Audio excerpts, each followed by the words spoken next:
A audiência pública nos Estados Unidos sobre o tarifaço ao Brasil teve um tom técnico entre o escritório de comércio americano e os setores privados que foram lá, evidentemente, apresentar suas defesas. O governo brasileiro não enviou representantes. Veja na reportagem de Luciana Amaral. O primeiro dia de audiências nesta segunda-feira reuniu cerca de 40 representantes dos setores produtivos brasileiro e americano, divididos em 7 painéis. A etapa é decisiva para o governo americano definir se mantém a aplicação de tarifas de até 25% sobre parte dos produtos brasileiros. A expectativa de que Washington desista do tarifaço é baixa, tanto no governo Lula quanto entre empresários brasileiros. A decisão final é esperada para 15 de julho. Eu acho muito difícil que a gente consiga, nessa altura do campeonato, reverter isso. Agora, temos a esperança de, por exemplo, aumentar a lista de exceção. A Câmara Americana de Comércio para o Brasil argumentou ainda que a taxação pode fortalecer a presença de concorrentes asiáticos. A Confederação Nacional da Indústria estima que mais de 4 mil produtos exportados pelo Brasil podem ser atingidos pelas novas tarifas, o equivalente a cerca de 14 bilhões e 900 milhões de dólares em exportações. O Itamaraty acompanha as audiências com observadores. Nesta terça-feira, o senador e pré-candidato à presidência Flávio Bolsonaro vai ter 5 minutos para falar. Ele pretende reforçar que tem atuado contra o tarifaço, anunciado pelos Estados Unidos dias depois de sua visita a Donald Trump. Eu vejo notícias dizendo que eu posso atrapalhar. Tá de brincadeira. O Lula já atrapalhou e vai ser difícil reverter o estrago que ele causou. O governo brasileiro já respondeu às acusações dos Estados Unidos e sinaliza disposição para adotar medidas adicionais sem abrir mão de pontos considerados estratégicos, como o PIX. Parte do empresariado também defende negociações para ampliar o acesso dos americanos a setores como o de minerais críticos. Mas as conversas entre Brasília e Washington ainda não avançaram. A avaliação é que o tarifaço vai além da relação com o Brasil e faz parte da estratégia de Donald Trump para fortalecer a indústria americana, o que reduz as chances de um acordo no curto prazo. Lucas, se a gente considerar essa questão pelo seu aspecto mais abrangente, a gente está mais ou menos onde estávamos, ou seja, quando a Corte Suprema tirou de Trump essa possibilidade do uso dessa ferramenta para impor tarifas como quisesse, todos antecipávamos que as investigações do representante do comércio e da 301 nada mais seriam do que uma forma de driblar o Supremo. E é isso que chegamos? Olha, William, eu acredito que sim, né? Existe aí uma tentativa de recomposição dessas tarifas que foram eliminadas, né? Que foram canceladas pela Suprema Corte Americana lá em fevereiro, né? Lembrando que na sequência o Trump ele utiliza um outro dispositivo, né, que é a seção 122, coloca tarifas, né, adiciona tarifas de 10%, e essas tarifas elas vencem agora no final de julho. E justamente elas coincidem, né, com o prazo final de 15 de julho, que foi dado para a aplicação dessas tarifas, no caso do Brasil, de 25%, e essa outra investigação, que também, né, teremos aí o resultado até 15 de julho, de importação com produtos elaborados por trabalho forçado de mais 12,5%. Então, sim, há uma tentativa, né, de recomposição dessas tarifas. Mas o que chama a atenção é que o Brasil, de novo, né, ele fica mal na fita relativamente aos seus competidores internacionais, né? Se tudo acontecer como aparentemente acontecerá, o Brasil terá 30% das suas exportações com tarifas de 37,5%, né? Em comparação a pares, né, com a própria União Europeia e mesmo países asiáticos que ficarão com tarifas menores. Então, preocupa não só o nível, né, da tarifa em si, mas também a questão relativa, o nível relativo das tarifas. O Brasil realmente ficará numa situação muito complicada. O Roberto Azevedo, na reportagem que a gente exibiu, Lorival, vai um bocado na linha que o Lucas está indo também, dizendo que é muito difícil que a gente escape, porém, ele abre um parênteses importante, que são as listas de exceções. Ele tenta, esse é o que o Brasil, ou melhor, não o Brasil, mas os representantes dos setores, né, prejudicados estão tentando salvar um pouco, né, reduzir um pouco o prejuízo com argumentos técnicos relativos à cadeia de valor e a ideia de que pode prejudicar as próprias indústrias, empresas americanas e o consumidor americano, tentando então que seja ampliada a lista de exceções, né? Porque já partiram do princípio de que, dado o tempo muito exíguo e a determinação do governo americano de manter essas tarifas, elas virão, né? Que é o que a gente tem apurado também. E também apuramos que foi um dia de discussões bastante técnicas, né? Assim, em que os argumentos que foram trocados diziam respeito a essas questões comerciais, realmente. Não havia um ambiente político ali de discussões, nem sequer discussões genéricas sobre política comercial. Era tudo muito focado em cadeias de valor, né? E dos 365 comentários, segundo a ABIMAQ, 69% são contrários às tarifas. Mas, enfim, o que a gente vem falando há bastante tempo se materializou, se confirmou hoje, que, do ponto de vista dos Estados Unidos, essa é uma questão técnica e que não adianta entrar com argumentos do tipo, mas a gente já tem um déficit, mas na prática a gente só aplica 3%, porque eles sabem que as tarifas estão lá para impedir a realização do comércio na maioria dos produtos e que eles exportariam muito mais para o Brasil se não fossem as altas barreiras protecionistas. Tem um ponto interessante nisso que o Lorival está dizendo, né, que a gente passou o dia conversando com quem está lá, né, negociador, representantes dos setores e tal. E, diferentemente das outras discussões que aconteceram até aqui, ficou muito óbvio até uma curva de aprendizado dos americanos, porque desde que o tarifaço começou, como a ideologia e o discurso político dominavam muito, parecia uma loucura a gente assistir aos americanos aceitar uma tarifa que prejudicava a sua cadeia produtiva. E uma das diferenças apontadas no debate de hoje era a preocupação do departamento, mas também das empresas americanas que estão lá, no agronegócio, por exemplo, tinha mais representantes do agronegócio americano do que do agronegócio brasileiro e muitos setores dizendo, olha, isso vai me prejudicar por causa da minha cadeia produtiva, porque eles compram muito a própria carne, por exemplo, tem lá uma discussão, o setor de carne nos Estados Unidos tenta impor de alguma forma que é a tarifa, etanol a mesma coisa, mas café, por exemplo, há outros produtores que estão preocupados porque o produto brasileiro faz parte da cadeia. A mesma coisa no setor de máquinas e equipamentos, que foi uma preocupação que não tinha aparecido ainda, não da forma como surgiu hoje. E o questionamento do Departamento de Comércio também veio nessa linha, né? De querer entender em que parte o Brasil está e quanto é que nos custa tirar o Brasil dessa equação da cadeia produtiva dos Estados Unidos. Isso pode, de alguma forma, ser um bom argumento, não para evitar, mas para mitigar as tarifas. Daniel. William, a última reunião negociadora, para além do que se está discutindo em Washington ali, das sessões finais de escutas do USTR com o setor privado, para além disso, existe uma negociação bilateral em curso. A última reunião aconteceu em caráter virtual. Na quinta-feira da semana passada, participou aqui o ministro do Desenvolvimento, Márcio Elias Rosa, e o Jameson Greer, chefe do USTR e equipes.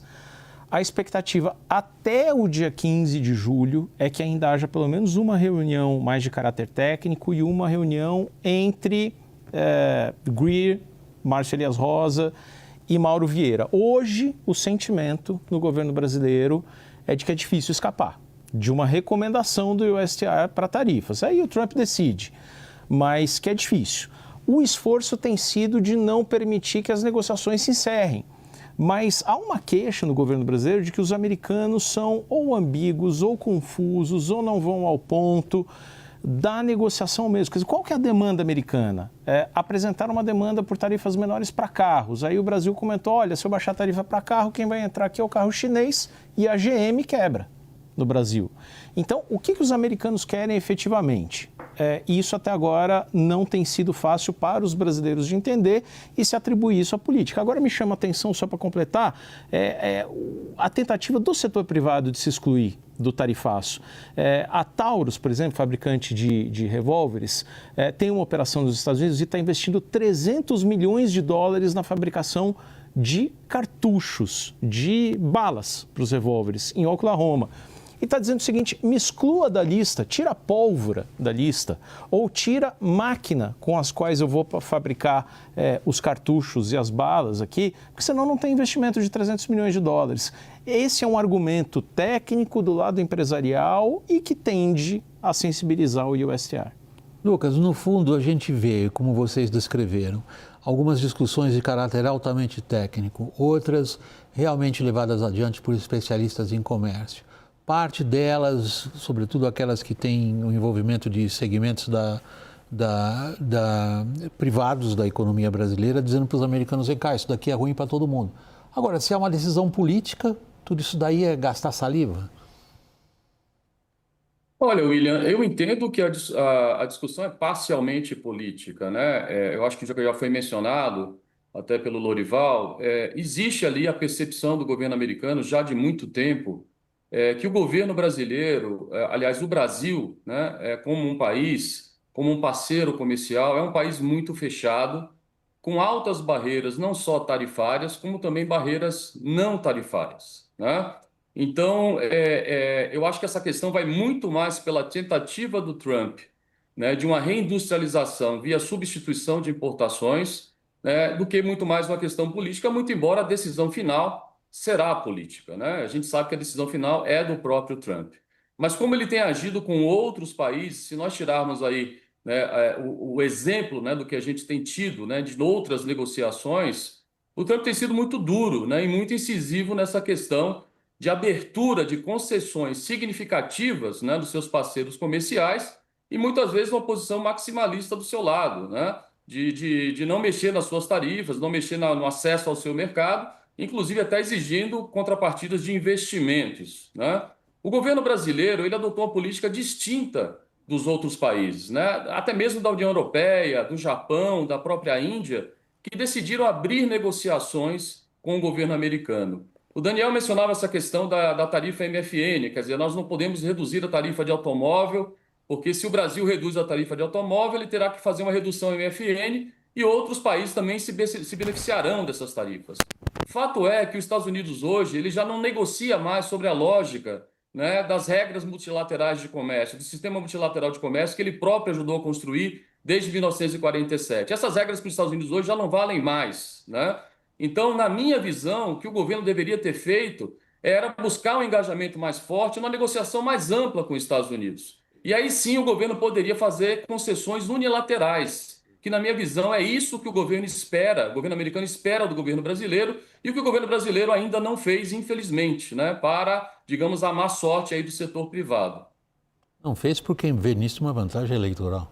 É claro, porque pensa como, aliás, o Brasil vem pensando há muitos anos com algumas pausas, assim, mas as pressões, sobretudo da indústria e do setor do etanol, são muito fortes, pressões políticas, né? Então, aliás, foi exatamente esse governo que lá atrás torpedeou, né, a área de livre comércio das Américas. Já estamos uns 20 anos, o 20º aniversário já. Exato, e propositalmente, assim, conscientemente.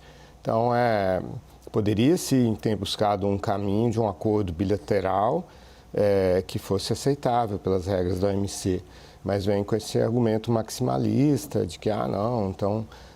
se eu ceder, vou ter que ceder para todo mundo e tal. Não foi assim na negociação da União Europeia com os Estados Unidos, do Japão, da Coreia do Sul, da Índia, enfim, de todos os países que negociaram. Na verdade, o Brasil não negociou com os Estados Unidos. Ele quis dar uma aparência de negociação, mas no fundo não levou em conta as demandas americanas, porque Primeiro porque não acredita na redução de tarifas, acredita nessa política que existe desde os anos 1930 de substituição de importações no Brasil. E segundo porque talvez veja algum benefício político eleitoral em manter esse conflito. Com que a gente cai na presença do senador Flávio Bolsonaro em Washington para falar 5 minutos amanhã nessa audiência pública, audiência dedicada à sociedade civil, diga-se de passagem. Isso não é, para que as pessoas não se confundam, uma negociação entre governos. É um ritual, uma liturgia, um procedimento no qual todas as partes da sociedade envolvidas vão lá e apresentam o que acham que devam apresentar. O que ele consegue?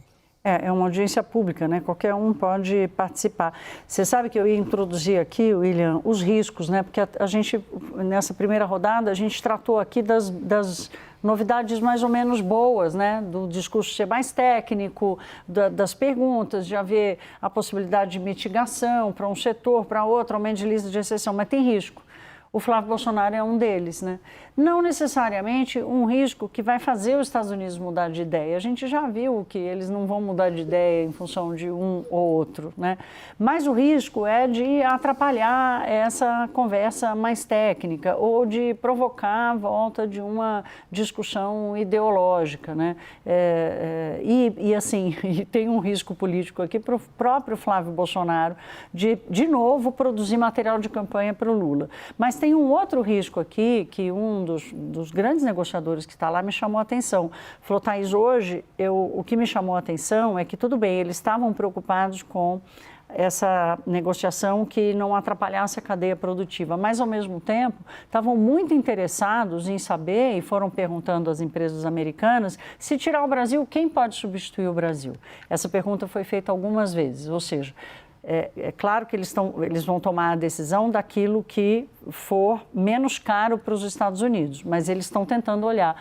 Esse é um dos pontos, por exemplo, da ANCHAM, da Câmara Brasil-Estados Unidos de Comércio, de dizer para eles, se vocês tarifarem o Brasil, vocês vão ser inundados por produtos chineses. Daniel, qual é o risco de Flávio Bolsonaro para ele mesmo? O risco é de, na prática, ele se transformar ainda mais num imenso cabo eleitoral do presidente Lula, que tenta a reeleição. Os últimos gestos de Flávio Bolsonaro minaram os esforços de uma campanha que vinha sendo tocada por gente da política, bastante profissional, e os resultados estavam aparecendo nas pesquisas. A partir do momento em que entra a fundo a família Bolsonaro, a franquia Bolsonaro, o efeito se faz sentir. É só importante, é óbvio que a gente vai estar absolutamente atento amanhã à fala de Flávio Bolsonaro, mas é importante ter presente de que, embora ele esteja falando em Washington, o discurso está sendo feito para cá. Lá na audiência pública da sessão 301, é o terceiro, é o quinto escalão do USTR quem vai estar escutando. Flávio Bolsonaro, CNI, CNA, AmCham. Ali, quem tem o poder decisório não vai estar na audiência pública, ele vai estar falando fisicamente em Washington, mas entregando uma mensagem para o eleitor aqui no Brasil. Risco imenso do tiro sair pela culatra. Isso aí, Lucas, para encerrar, tem 1 minuto ainda, chama-se a contaminação da política, inevitável. Sem dúvida, William. Infelizmente, essa politização, na verdade, ela não começa agora, né? Eu diria que a politização, especificamente na questão do tarifaço, ela começa em 2 de abril, quando o Brasil teve uma tarifa de 10%, ficou ali entre as tarifas menores, né, de todos os países que foram tarifados, e não buscou a negociação em nenhum momento. Então, não é agora que o Brasil vai querer mudar a sua posição, né? O Lula, ele claramente tem a ideia de que a polarização com os Estados Unidos o beneficia politicamente, e assim ele tem agido e assim ele continuará agindo. Então, a expectativa é que, de fato, o Brasil seja tarifado, né, nos 37,5%, somado às 2 investigações, e com isso sairá perdendo o setor privado. Esperamos, né, que com essas gestões que estão sendo feitas em nível técnico, a gente consiga ampliar essa lista de exceção e diminuir esse impacto negativo para as empresas exportadoras brasileiras.